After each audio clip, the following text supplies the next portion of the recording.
Hi everyone, welcome back to Banusami Kitchen. நாம இன்னைக்கு கருப்பு கவனி ஹல்வா எப்படி செய்யலாம் தாங்க பார்க்க போறோம். ரொம்பவே டேஸ்டா இருக்குங்க. வாயில வெச்சதும் கரையிற அளவுக்கு இருக்கும். இது குழந்தைங்கள்ல இருந்து பெரியவங்க வரைக்கும் எல்லாருக்கும் செஞ்சு கொடுங்க. ரொம்பவே சத்தான ஒரு ஹல்வா. கருப்பு கவனி அரிசியே பாத்தீங்கன்னா நிறைய மருத்துவ குணங்கள் இருக்குங்க. அது வீடியோ முழுசா சொல்றேன் கேளுங்க. வாங்க இதை எப்படி செய்யலாம்ன்றதை பார்க்கலாம். வீடியோக்குள்ள போறதுக்கு முன்னாடி மறக்காம subscribe பண்ணுங்க and bell icon-ஐ click பண்ணுங்க. இந்த வீடியோ பிடிச்சிருந்தா லைக் and share மறக்காம பண்ணுங்க. ஃபர்ஸ்ட் நாம கருப்பு கவுனி அரிசியை ஊற வச்சுக்கணுங்க. நான் 1 கப் கருப்பு கவுனி அரிசியை கிட்டத்தட்ட நைட் ஃபுல்லா ஊற வச்சிருக்கேன். ஒரு 10 மணி நேரத்துல இருந்து 12 மணி நேரம் இது ஊறிட்டு இருக்கு.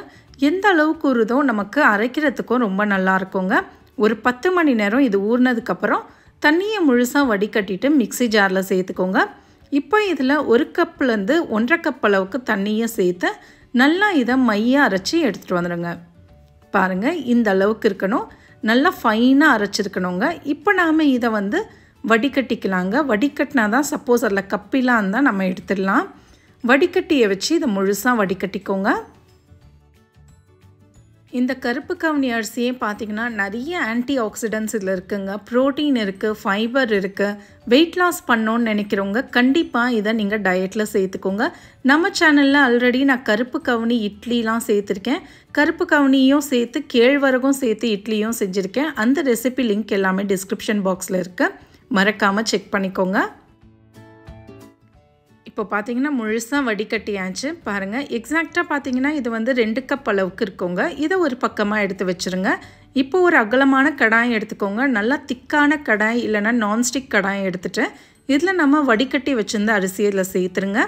சேர்த்துட்டு அடுப்பு தீயை லோ ஃப்ளேம்லேயே வச்சு இது முழுசாக நம்ம கலந்து விடணுங்க. அடுப்பு தீயை ஹை ஃப்ளேமில் மட்டும் இந்த ஃபுல் ப்ராசஸ்க்கு வைக்காதுங்க. லோ ஃப்ளேம்லேயே வச்சு கைவிடாமல் இதை 2 நிமிஷம் நல்லா கலந்து விட்டுட்டே இருங்க. லைட்டாக கட்டிப்படும், பயப்படாதீங்க. 2 நிமிஷத்துக்கு அப்புறம் பார்த்தீங்கன்னா இந்த மாதிரி தாங்க இருக்கும். நல்லா திக்காயிடும். எக்ஸாக்ட் டைம் பிரகாரம் பண்ணுங்கள், கரெக்டாக இருக்கும். இப்போ நம்ம இதில் 1 கப் அளவுக்கு திக்கான தேங்காய் பாலை சேர்த்துக்கோங்க. தேங்காய் பாலை சேர்த்துட்டு அடுப்பு தீயை லோ ஃப்ளேமில் வச்சு இதை 5 நிமிஷம் கைவிடாமல் நல்லா கலந்து விட்டுட்டே இருக்கணுங்க. அது தாங்க இம்பார்ட்டண்ட்டு. நீங்கள் பக்கத்துலேயே நின்று கைவிடாமல் இதை கலந்து விட்டுட்டே இருக்கணும்.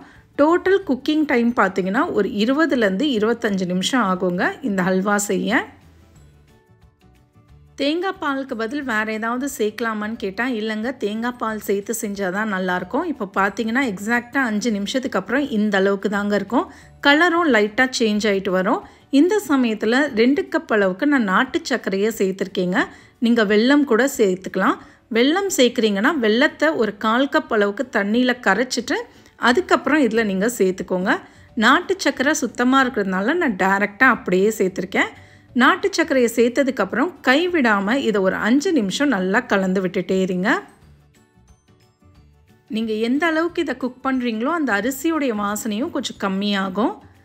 பாருங்கள் நல்லா திக்காயிட்டே வரும். ரொம்ப ஒட்டுற மாதிரியும் இருக்கும். பாத்திரம் நான்ஸ்டிக் மாதிரி யூஸ் பண்ணிக்கோங்க. 5 நிமிஷத்துக்கு அப்புறம் இதில் ஒரு 1/2 டீஸ்பூன் அளவுக்கு ஏலக்காய் தூள் சேர்த்துக்கோங்க. 2லேருந்து 3 டேபிள் ஸ்பூன் அளவுக்கு நெய் சேர்த்துக்கோங்க. நெய் எந்த அளவுக்கு ஜாஸ்தியாக சேர்க்குறீங்களோ அந்த அளவுக்கு ஹல்வா ஒட்டாமல் சூப்பராக வருங்க. இல்லை நெய் நாங்கள் ஜாஸ்தியாக சேர்க்க மாட்டோம் அப்படின்னா ஒரு 3 டேபிள் ஸ்பூன் அளவுக்கு சேர்த்துக்கோங்க. நான் இங்கே நெய் கம்மியாக தான் சேர்த்துருக்கேன். நெய் சேர்த்துட்டு 2 நிமிஷம் லோ ஃப்ளேம்லேயே நல்லா கிண்டி விடுங்க. நீங்கள் எவ்வளோ நெய் சேர்த்தாலும் இந்த ஹல்வா நெய்யை உறிஞ்சிக்கிட்டே தாங்க இருக்கும். நீங்கள் 1/2 கப் அளவுக்கு நெய் சேர்த்தாலே போதுமானது. இப்போ பார்த்தீங்கன்னா கரெக்டு கன்சிஸ்டன்சியில் இருக்குது. பாருங்கள் ஒட்டுற மாதிரி தாங்க இருக்கும். ஆனால் ஆற நல்லா திக்காயிடும். கடைசியாக இதில் நான் கொஞ்சமாக நெய்யில் முந்திரி பருப்பு போட்டு வறுத்து எடுத்துகிட்டு வந்திருக்கேன். அதையும் இதில் சேர்த்துட்டு 1 நிமிஷம் லோ ஃப்ளேம்லேயே நல்லா கிண்டி விட்டுருங்க. பாருங்கள் இந்த அளவுக்கு தான் இருக்கணும். ஹல்வா பார்த்தீங்கன்னா ஒட்டாமல் வரணுங்க. கரண்டிலேருந்து எடுத்து விட்டிங்கன்னா கரண்டியில் ஒட்டவே கூடாது. இது ஆற நல்லா இறுகிடுங்க. இந்த அளவுக்கு தான் இருக்குது பார்த்தீங்களா. ஆற நல்லா இறுகிடும். இப்போ நாம் இதை அடுப்பை அணைச்சிருங்க. அவ்வளோதாங்க, சத்தான சூப்பரான கருப்பு கவுனி ஹல்வா நமக்கு ரெடி ஆயாச்சு.